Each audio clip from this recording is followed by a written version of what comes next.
Welcome to the 2017 AMS Slam.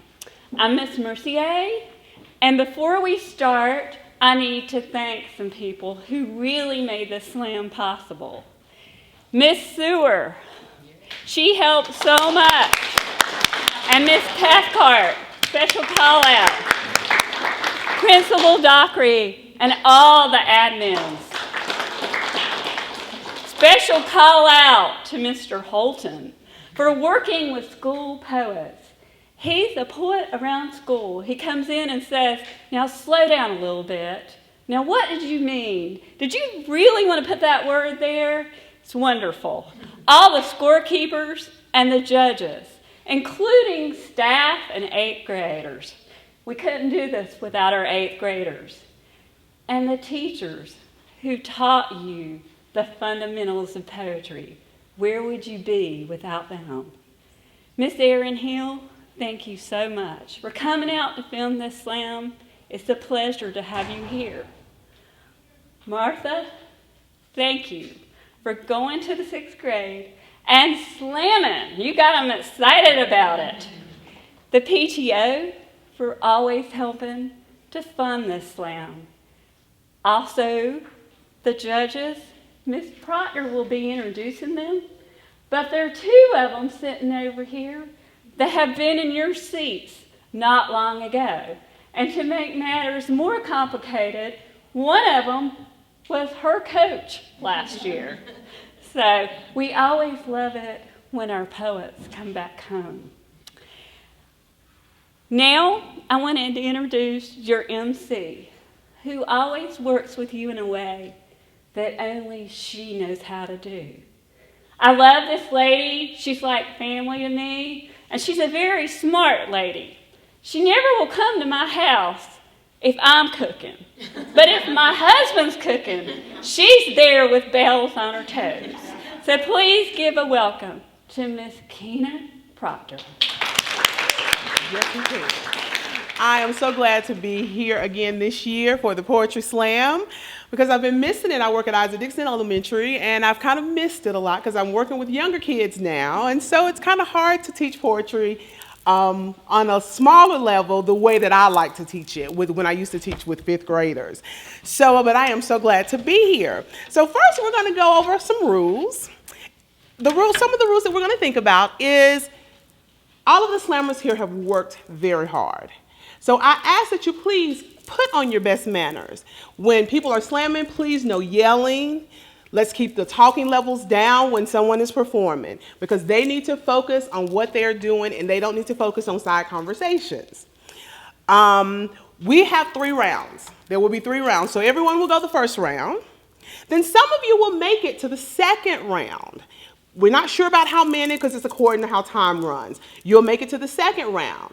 Once we get ready to go into the 3rd round, all of your scores from the 1st and 2nd round will be thrown out and you will start over fresh. So that's when you need to bring it, is your 3rd round. If you make it to the 3rd round, you need to bring your best. Also, please wait to be called to come up to slam. And I think that's it for the rounds. Our first slammer will be Miss Danya. I have a family of mismatched socks, all different colors, all different sizes, and all different shapes. Bacon knee socks.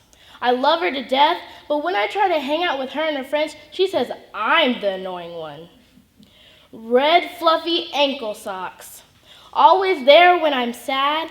I get on her nerves most of the time, but it all works out fine. Heavy blue socks.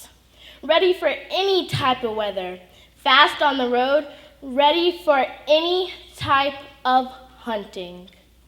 Old rainbow knee socks. Ready for a story because he's got one. Old but wise. Need a hug because he's got one every time. Tiny red baby socks. Bouncing off the walls all day long. Spoiled rotten, that's what she is. Barks at you if her belly isn't scratched. When people say they lose socks, I actually lose socks all around the world. The next poet is Kaylee. When I read, I feel free, like a bird through the clouds, like the grass in the sun, like a tree in the breeze. I feel free to fly far away, to my own little land where my dreams can run by. When I read, all my pressures and problems are gone. I'm happy as can be, and nothing is wrong. It takes my mind off all the bad things in life, the hard things to fix, and the words like knives. They cut very deep, and you'll never forget all those painful memories and those times that were lit. People are tags nowadays, like popular, funny, stupid, and nice, and class clown and money. Reading, although, makes reality fly by. Goodbye to the real world. Hello, dream guy. And have you had divorced parents? I'll tell you, it sucks. It makes you stressed out. Finding stuff is luck. When I read, there might be love stories, and I can dream up my life. Pretend things were different, make my smile so bright. Also some school, but mostly the drama. Friends and boys and couples, just blama.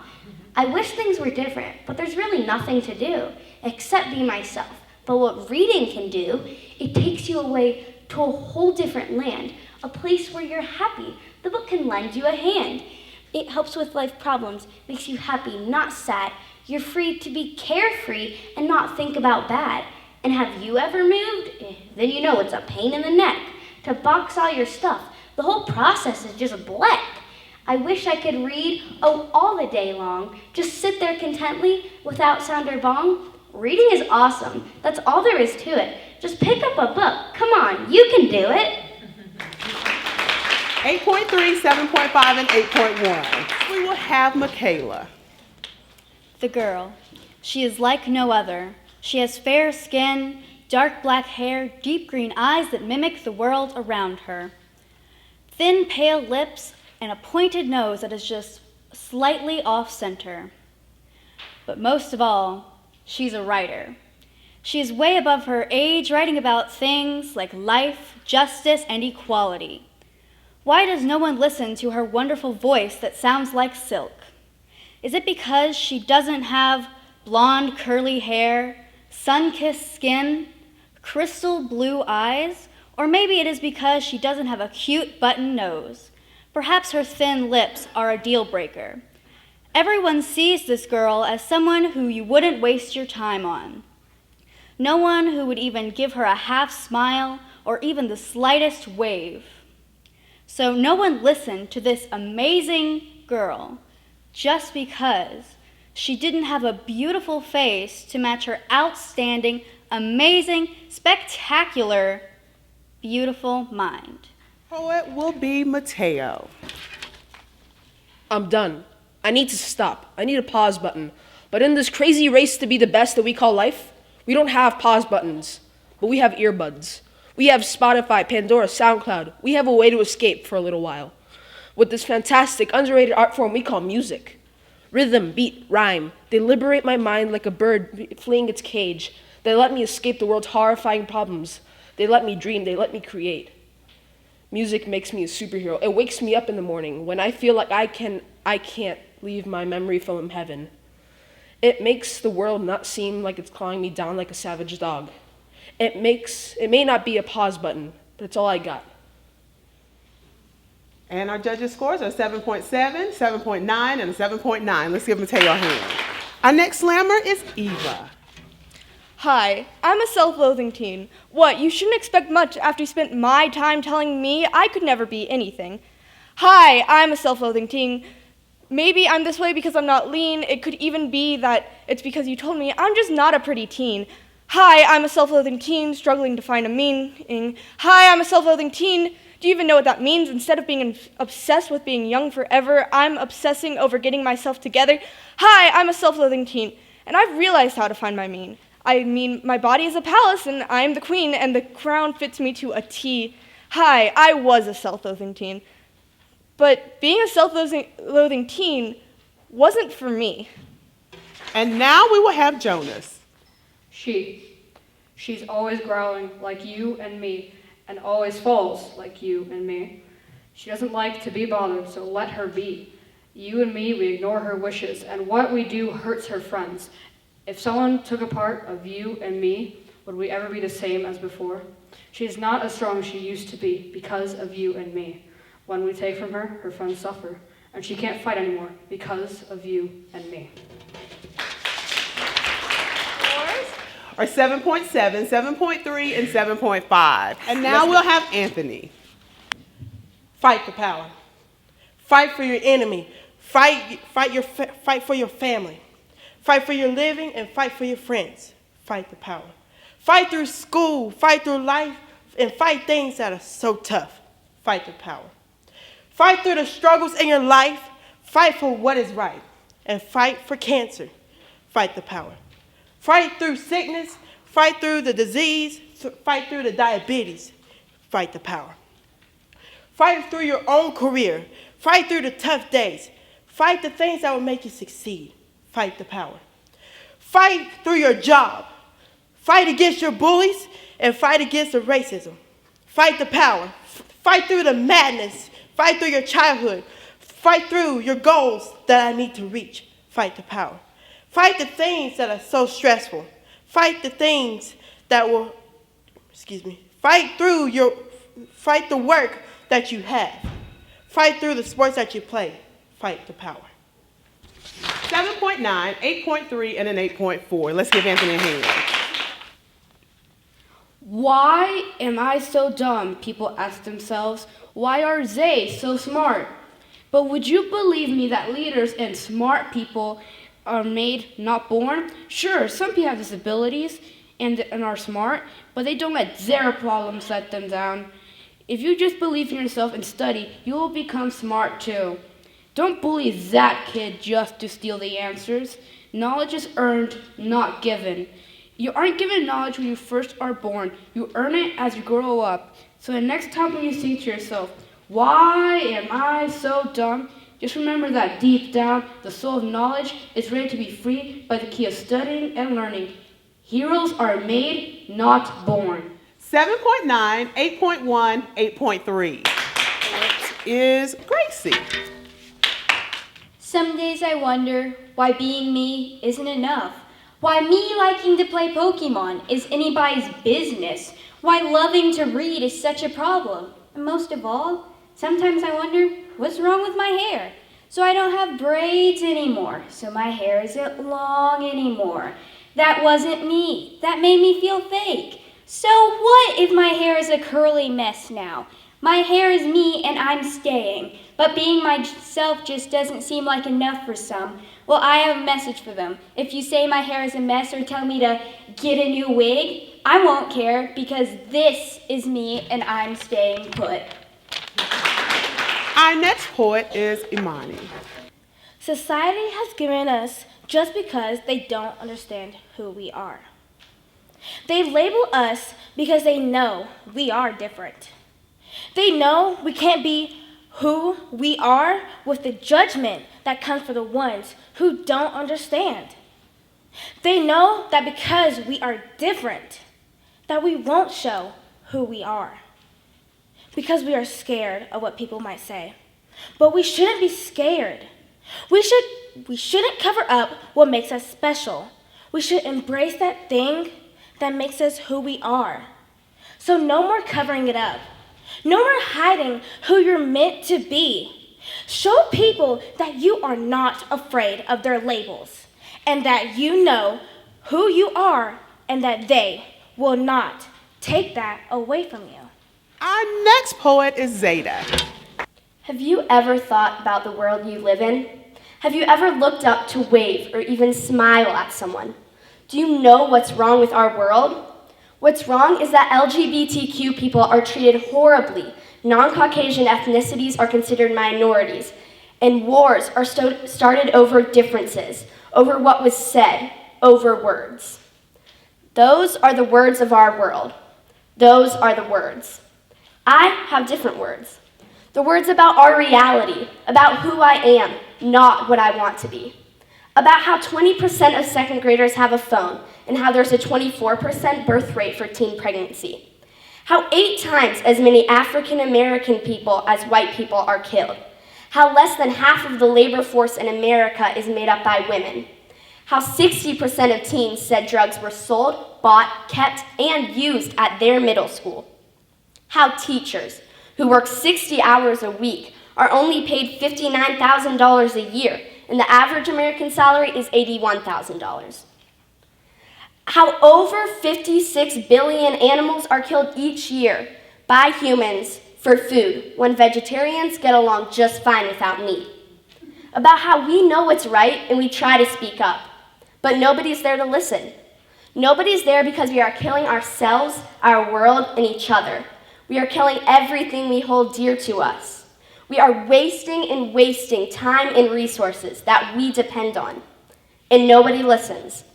Nobody takes the time to help make a change, to even try. Everybody keeps on living while everybody else keeps on dying.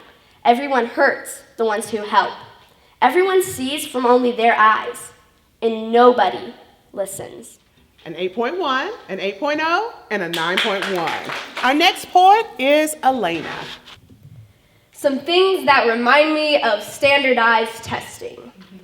Mondays, when your siblings eat your leftovers hangnails, pouring yourself a nice bowl of cereal, and then realizing your milk is sour. 8-year-olds are forced to sit down for nearly 4 hours, racking their brains for information they don't even remember being taught. I thought the whole idea of education was to prepare students for the real world, but I can't seem to remember being asked about paying taxes on an EOG, or about making a resume, or about good time management, or about healthy ways of dealing with stress, but I can remember being asked about geometry and decoding a text. Life skills is a class that most kids don't take, so the only kind of food the majority can make is microwavable macaroni and cheese on a plate. So please tell me, North Carolina, when leadership, success, and providing for our families is going to be added to the curriculum. 8.8, 8.8, and an 8.7. And now we will have Martha.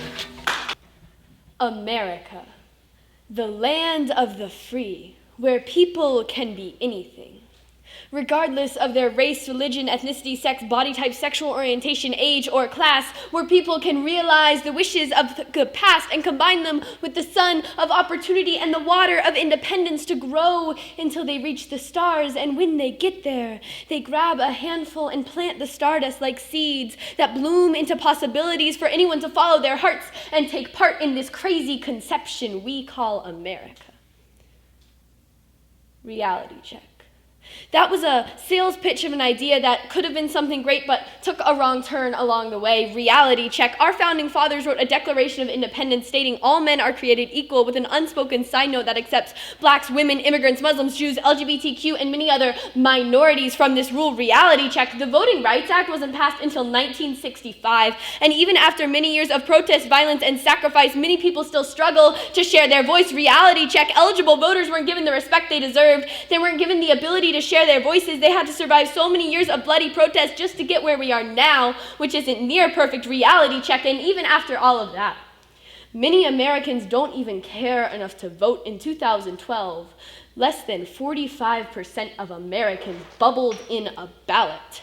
Reality check. Jimmy Lee Jackson didn't die so Americans could decide they didn't have the time to vote. Reality check. We have to see what's really important here. Reality check. We have to want the right to check in a ballot. Reality check. Reality check. Reality check. Let's make a new reality. Let's take the building blocks of our crumbled nation and reconfigure them. Let's pick up the shattered pieces and stick them back together. Let's claim the self-evident truths from our foundation to start this new nation. Let's make this place America, the land of the free, where people can be anything. 9.3, 9.5, and a 9.7. And now we will have Asia. Fighting, we say, is against the law. But what about cancer patients that fight for their all? Fighting for their hair, fighting for their life. They can't choose when they want to die. We recognize them for only a month. St. Jude's commercials don't advertise us.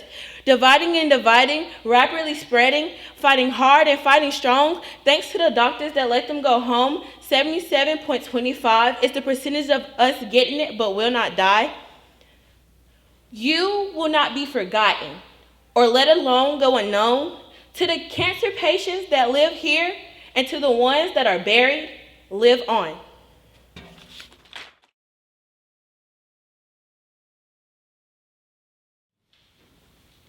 I look up to the stars and watch them glisten, a light that shall not be gone. I watch as others race and others watch. I wish upon a star. I wish upon a shooting star. A wish that will race among the great. You truly are the bestest of friends. You're here in the darkest of times. You're never here in the lightest of times, but I know you're there. A star far bigger outshines you, but you're a shooting star. You are so far yet near, but you are a diamond in the sky. A star leaving a trail of tears, a star of guidance, a compass to safety. May your happiness scorch the skies. I will always be safe under a shooting star. Our next poet is Gracie. Have you ever wondered if after death is better than life now? I've started thinking, and I think it might be. I bet that after death, everyone is equal. Sure, there will be the bad, but I bet even they won't be judged by the color of their skin. After death, I bet no one is judged by gender or beliefs. I bet everybody can respect one another. I bet right now, after death is better than life. Why do we have to be dead to be respected? Why is it that only after death equal rights is a thing? And why can't some see that just because someone is different, it doesn't mean they're not human? But we don't have to have passed on. Right now, we can all respect one another. We can all help one another. But it's just too hard. Let me ask you, how hard is it to be nice to someone? 8.5, 8.0, 8.1. Our next poet is Amani. You might not know me, but you see me walking down the halls listening to music, or you see me sitting in class trying to make sense of all the words running around my head like a cheetah chasing its prey. You assume you know somebody by what they do or say, but the truth is, you don't. You don't know me. You don't know what I'm going through. You don't know what happens when you're not around. And the most important thing is, you don't even know my name. How could you? You're so busy talking about me that getting to know me isn't even an option. So go ahead, tell my story. But first, know my name. 8.5, 8.5, 8.4. Our next slammer is Anthony. I used to be called names. I used to get beat up, have bruises, and black eyes, and many more. I don't like segregated schools, homes, neighbors, and bathrooms. I mean, this is not right. I feel really furious, like my face wants to turn red or tears want to come out of my eyes. I mean, how embarrassing is this? I want my equal rights. It's not fair that some people call me bad names, especially the people I'm not comfortable with, and they're racist to me. I want my equal rights, not just to live, but exist in this world. I want to see myself go to college, get a job, and start my own career. I would like the racism to stop. Eliminate the racism, empower all people. Just like Dr. King said, don't judge by people of the color of their skin, but by the content of their character. No more racism. Enough has been said. Our next slammer is Zeta. I used to live in a world. I lived in a world where I was classified by what I looked like.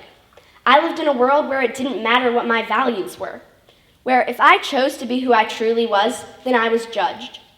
I was judged by people who don't realize that just because I'm different doesn't mean that I'm not a person, just like everyone else.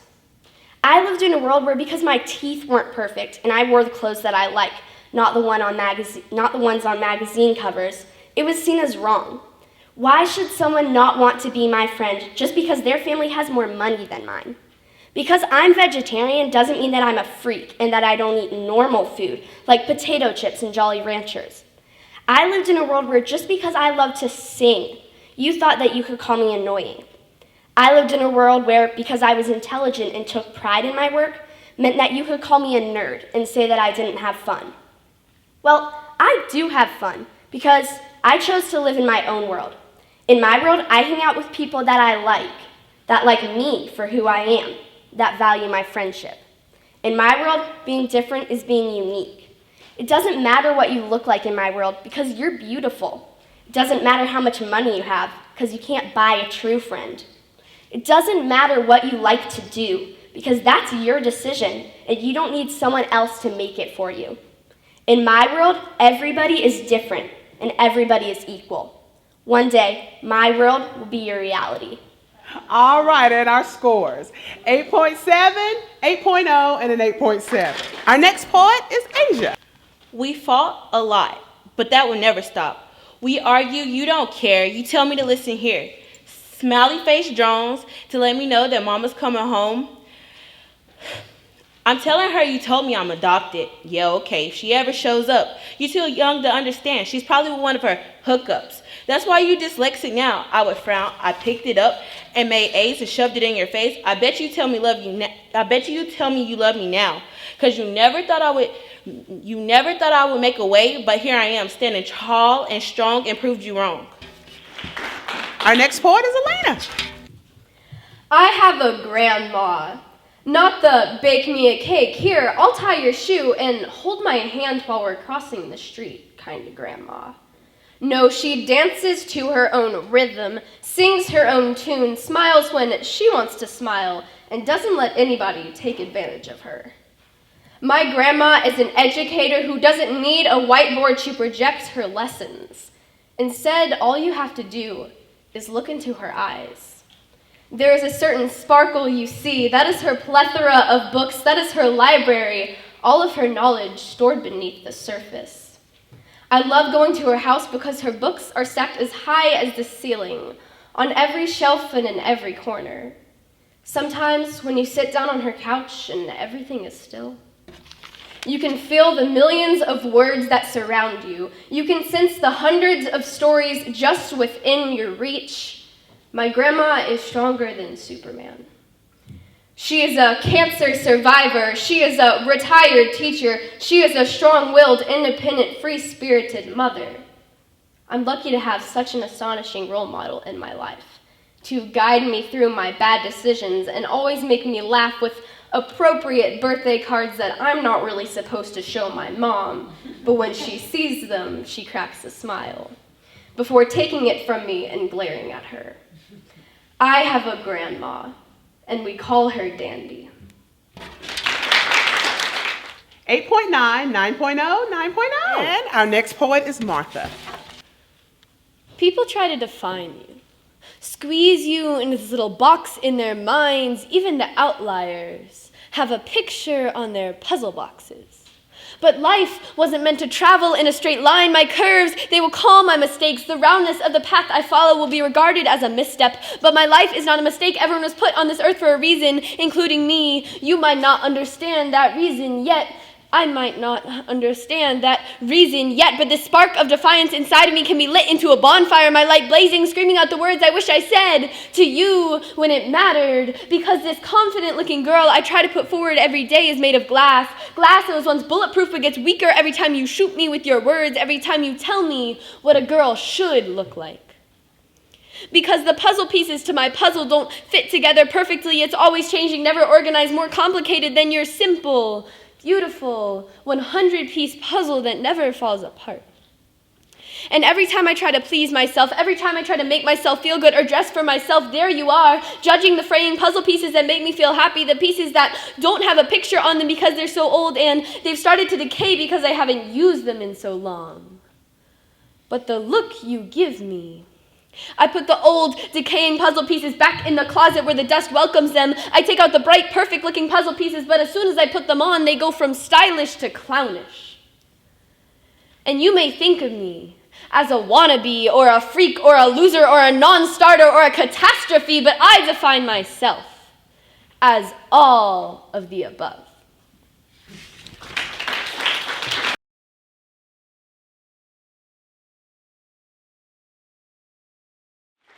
All right, so our first poet will be Anthony.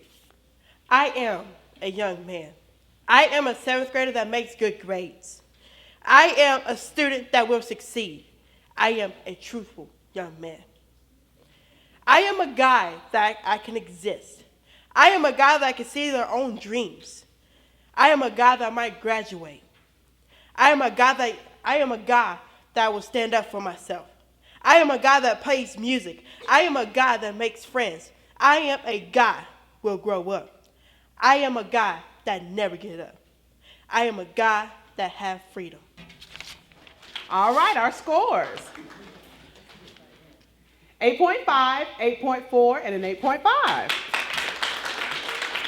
Our next poet is Zeta. This poem is about youth violence. Okay. Eyes. Hard, dark, full of judgment. But they don't know. They don't know pain. They don't know sorrow. I guess that makes me smarter than they are. I know it all. It's like having a best friend. Always with you, always following you around. With you at home, with you at school, where no one understands. With you everywhere you go. In my head, but more so in my heart. I don't understand how they don't understand. Violence is just a word, they say. No, I think. I don't say. Violence is me. Everybody always says that your experiences make you who you are. I hope that's not true. If that's true, then I'm nothing. Nothing at all. And nothing will never be something. Violence is not my life, it has made my life. Without it, who am I? It has changed my whole life. From the moment a cold, cruel hand touched my face, I knew something had changed. Why? We're all humans, and deep down, we're all the same. We all feel pain. But they still hit. They don't realize their impact on my life, on everyone's lives. But why? Maybe they saw it, maybe they were told to, maybe it was their decision, maybe it's just what makes sense in their head. Maybe they felt to themselves. But if they know the pain, then why do they hurt us? One day, it will be over. I will say no. I will say. One day, it will all stop. One day, I'll help others who are in pain. One day, everybody will stop. Because one day, everybody will know the pain. But till that day, I'll help someone. And maybe someone will help me. An 8.6, an 8.5, and an 8.7. Our next poet is Asia. You have always told me to be scared of this world we call home. That's not fair. You always complaining about being in a rock and a hard place where you sound like a song that I put on replay and know all the words to. What I say is not to hurt or to harm you. Come on now, let's face my reality. You just don't want me to end up like you. An 8.4, an 8.6, and an 8.5.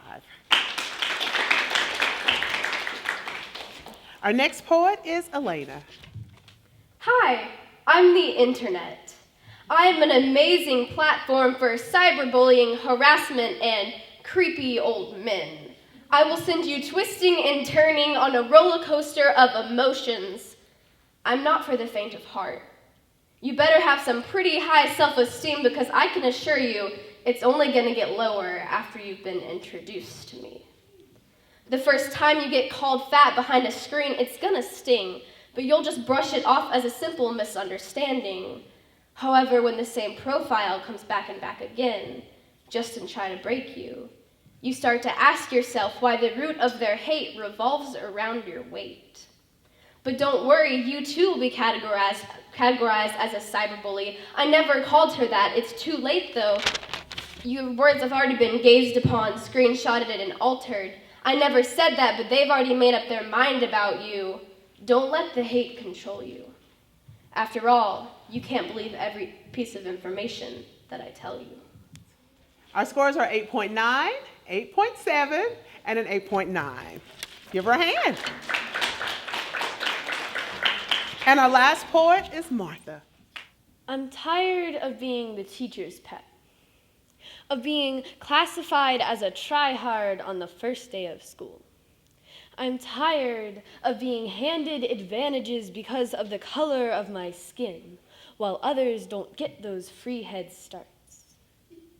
I'm tired of watching friends get dress-coded when we're wearing the same shirt, of being able to talk in class all I want but seeing others get silent lunch. I'm tired of getting different grades for the same work. I am tired of seeing these stereotypes still surround many parts of my school. Aren't we past this yet? I'm tired of seeing the same group of students cross the finish line every time, of having the same group of students pass the class every time, of being given free opportunities for my hard work when those who work just as hard somehow miss the mark. I'm tired of watching people walk past prejudice as if they were blind to it, of people forgetting the stragglers, of people who walk by them as if they're invisible without stopping and lending a hand. I'm tired of people who act like they don't see it. Aren't we past this yet? I'm tired of first impressions, of automatic assumptions that you're smart and you're dumb and you don't stand a chance. I'm tired of watching initial judgments affect people's final outcomes. I'm tired of living in a world surrounded by these racial prejudices. I'm tired of seeing age-old stereotypes envelop our lives. I'm just tired of it. But how can I be tired of it if I'm the one witnessing it, not the one experiencing it? I think it's time for me to wake up. I think it's time for us all to wake up and see the injustices happening around us. We need to wake up and realize that, yes, we might judge, but we shouldn't let those judgments keep others from unlocking the opportunities they've earned. We shouldn't let those judgments handle the same situation differently depending on the color of the person's skin. We shouldn't let those judgments keep our world divided in a sea of racism. Aren't we past this yet? Because we need to forget the judgments and the prejudices and the stereotypes and remember that we are all human and we can get past this. The poems that were read today, I think that they really show what you students are learning, what you all are facing each and every day, but what you're willing to stand up for bullying, for internet violence. You all have, the words that you all have spoken today have really showed that you're just not willing to sit back as people are abused each and every day, that you're willing to stand up and you're willing to fight for each other. And I think that is remarkable because it says that even though you're teenagers, and most people think, oh, teenagers are just little young children, they don't know much. You know a lot. You've been through it, and you are willing to stand up for each other, and I just think I think it's great. And the teachers here at the school should be very proud of what you all are doing. It is awesome. And Martha's scores: a 9, an 8.6, and a 9.5. So as we wait for our final scores to see who are the winners of the slam, we have 3 prizes. We have first, second, and third place. Our first place winner will win a $20 gift card to Barnes & Noble. Our second place winner will win a $15, and our third place winner will win a $10. But all of you go home with something. Everybody gets to go home with a nice poetry journal to keep inspiring yourselves and to keep writing. Our third place winner is Zeta. Let's give her a big round of applause. Congratulations, lady. Congratulations. Give her a big round of applause. Our second place winner is Elena. Let's give her a hand. Congratulations. Give her a round of applause. And our winner, let's give me a round of applause. Let's get it. All right, and our winner with a $20 gift card to Barnes & Noble is Martha. Congratulations, Martha. There you are. You guys are great. Let's give everyone a round of applause.